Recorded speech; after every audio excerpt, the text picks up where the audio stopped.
Chers amis, je vous retrouve cette semaine pour une nouvelle vidéo dans laquelle je traiterai essentiellement de la question du Moyen-Orient, de la question des Syriens, des Libanais, des chrétiens d'Orient. Mais tout d'abord, quelques petits messages de rappel. Si cette vidéo vous plaît, ne manquez pas de liker cette vidéo, de l'aider ainsi à être référencé. De la même façon, ne manquez pas de laisser des commentaires qui vont également aider à son référencement. Soutenez Civitas International par une adhésion, par un don. Soutenez financièrement Média Presse Info, média partenaire de la diffusion hebdomadaire de ces vidéos dans lesquelles j'enregistre des commentaires sur la situation politique et géopolitique. Je voulais donc faire une nouvelle vidéo qui fait suite à la précédente sur la situation en Syrie.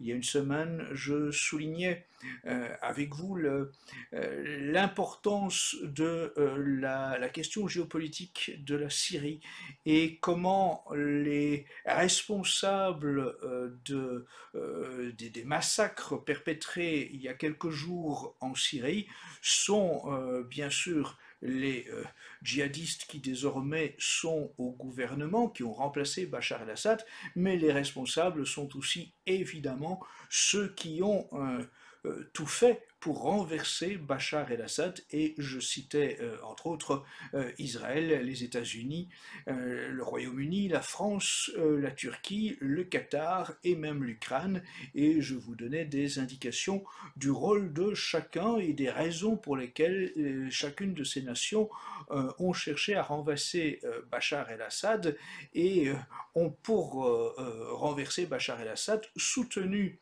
des djihadistes, ceux qui sont les anciens d'Al-Qaïda, d'Al-Nosra, de l'État islamique en Syrie, et qui maintenant sont présentés avec une nouvelle appellation, le HTS, et que les médias tentent de vous faire passer pour des islamistes modérés, alors qu'en fait ils ont tous été en leur temps des bourreaux djihadistes que l'on a vu commettre les pires horreurs, qui se filmaient avec délectation et qui recommencent d'ailleurs en Syrie contre la population alawite et les chrétiens syriens, leur même méthode barbare, et toujours avec cette délectation de filmer leurs crimes, de filmer leurs horreurs, de filmer leur monstruosité comme fiers de leurs actes.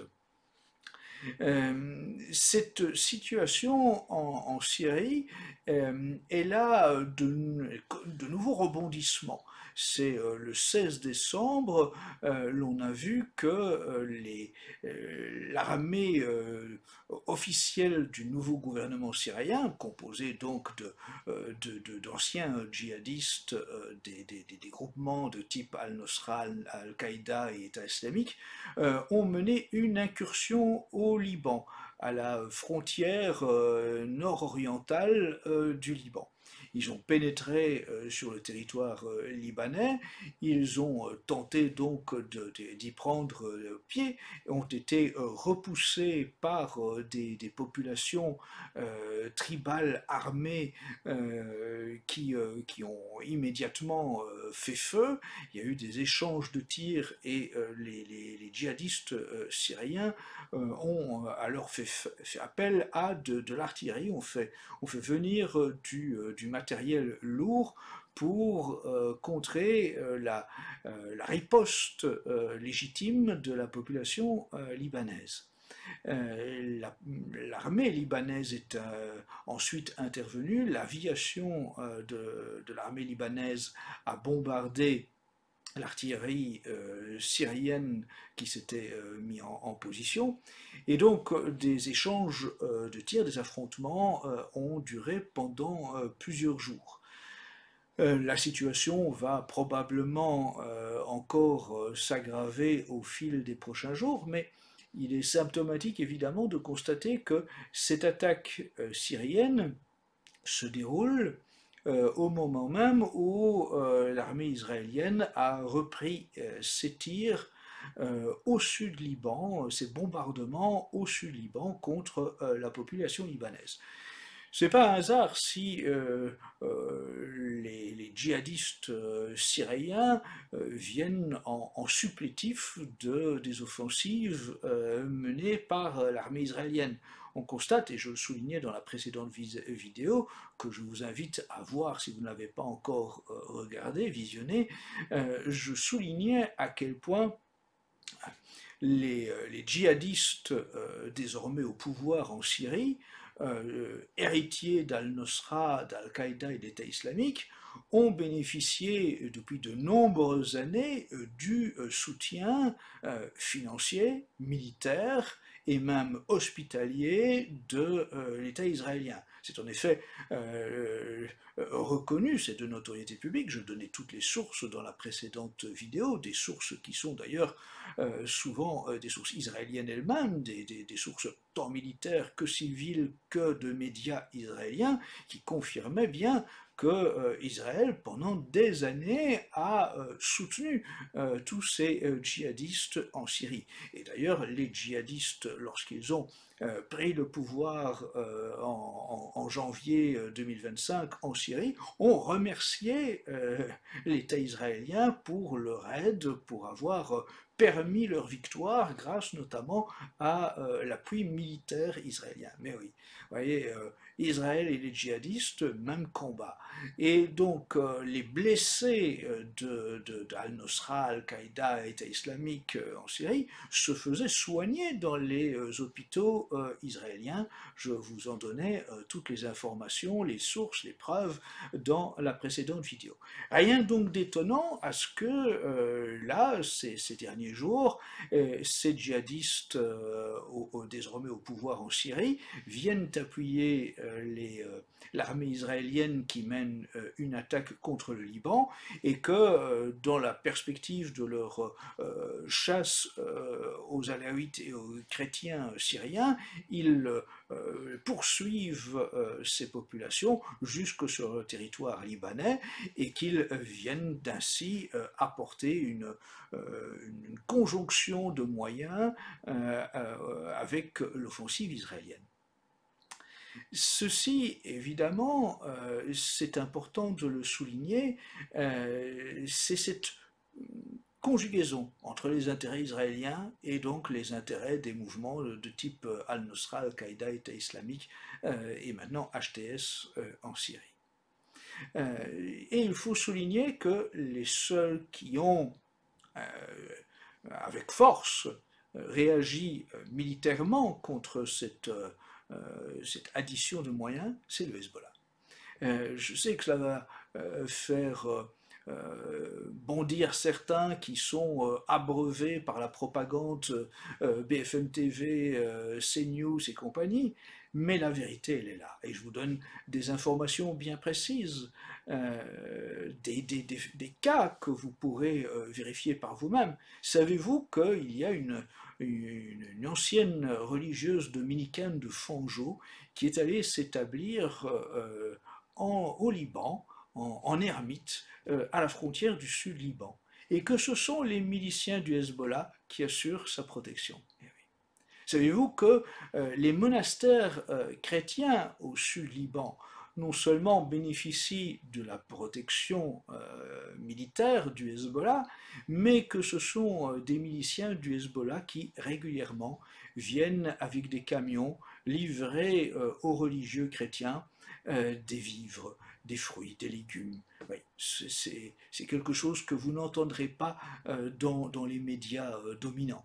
Et de la même façon, savez-vous qu'en Syrie, oui, jusqu'il y a peu, jusqu'à ce que le régime de Bachar el-Assad soit renversé, c'était encore le Hezbollah qui protégeait les monastères chrétiens en Syrie. Et je répétais la semaine dernière comment la religieuse Mère Agnès Mariam de la Croix, que j'ai eu l'occasion de rencontrer plusieurs fois en France et avec laquelle j'ai pu faire diverses interviews par le passé, eh bien Mère Agnès Mariam de la Croix racontait comment par le passé, son monastère ayant été assiégé par les djihadistes, les islamistes d'Al-Nosra, eh bien ce sont les miliciens du Hezbollah qui sont venus à sa rescousse et qui ont assuré la libération de son monastère. Ce sont des choses que vous n'entendrez effectivement pas dans les médias dominants.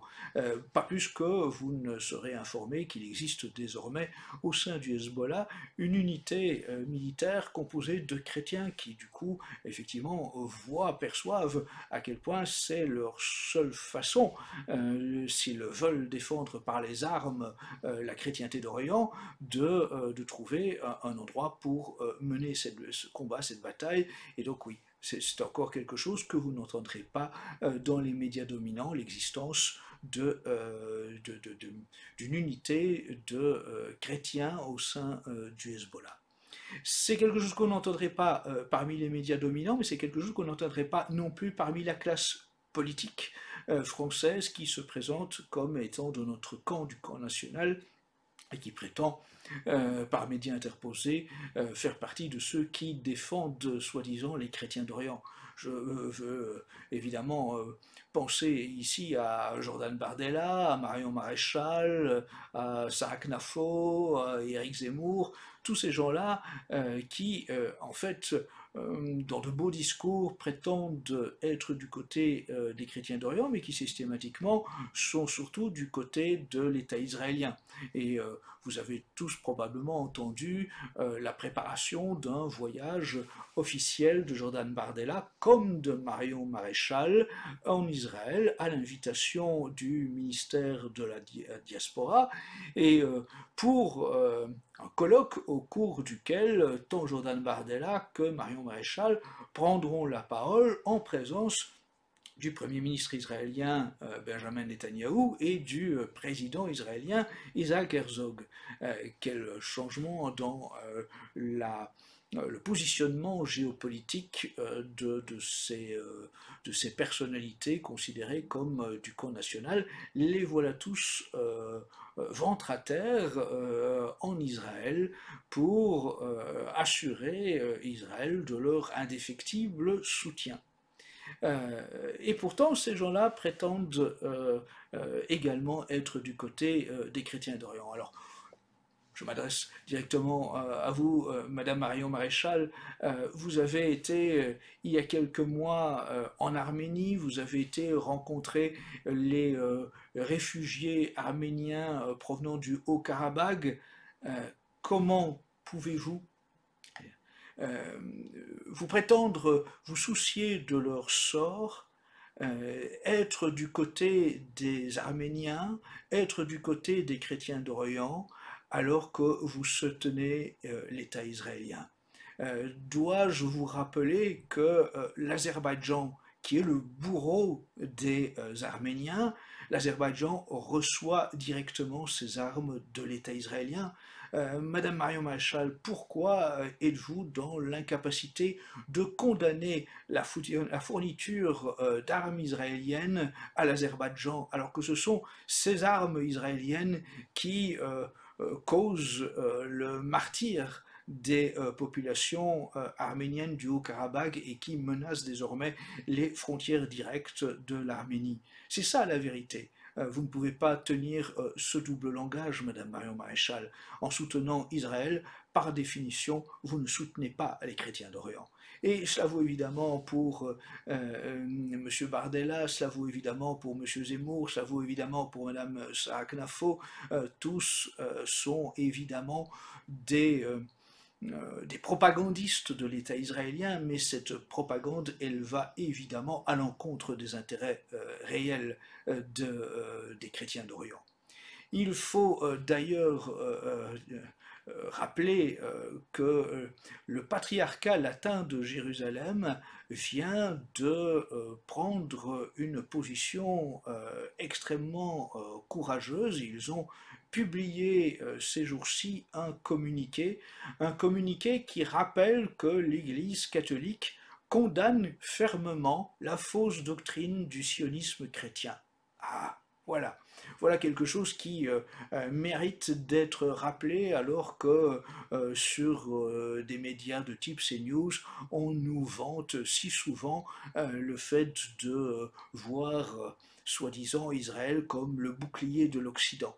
Il n'en est rien, bien sûr, et regardez encore, je vous y invite, ma précédente vidéo, vous comprendrez que véritablement Israël n'a jamais été du côté des chrétiens d'Orient, n'a jamais non plus été du côté des catholiques en France, ça va sans dire, et que ce n'est pas en soutenant des mouvements de type Al-Nosra, Al-Qaïda ou État islamique en Syrie que l'on peut prétendre être du côté des chrétiens d'Orient, ni même du côté des catholiques en France, évidemment.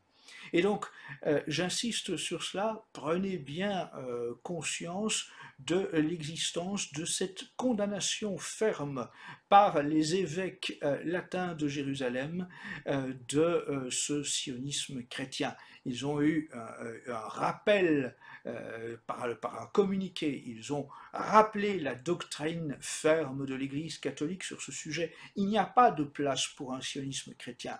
La Palestine, ont rappelé les évêques latins de Jérusalem, la Palestine appartient au peuple palestinien. Elle n'a pas à être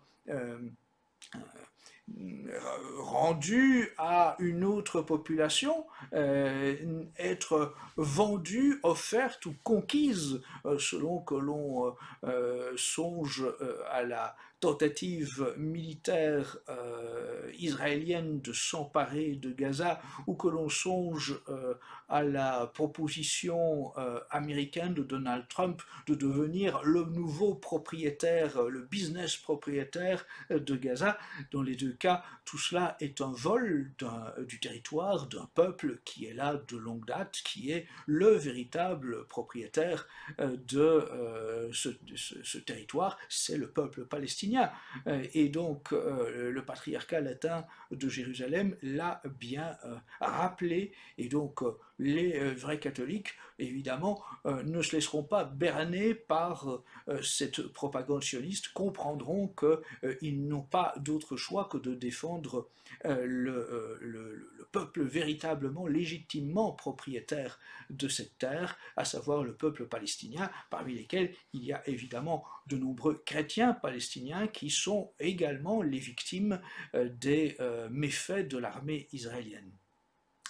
Je rappelle d'ailleurs aussi que Saint Pidis, en son temps, avait reçu le fondateur du mouvement sioniste et qu'il avait refusé de donner raison au fondateur du mouvement sioniste. Et donc, encore une fois, les vrais catholiques savent qu'ils ne peuvent pas soutenir le sionisme. C'était le message de cette semaine. Je vous retrouve la semaine prochaine et je vous invite à partager, diffuser cette vidéo. À très bientôt.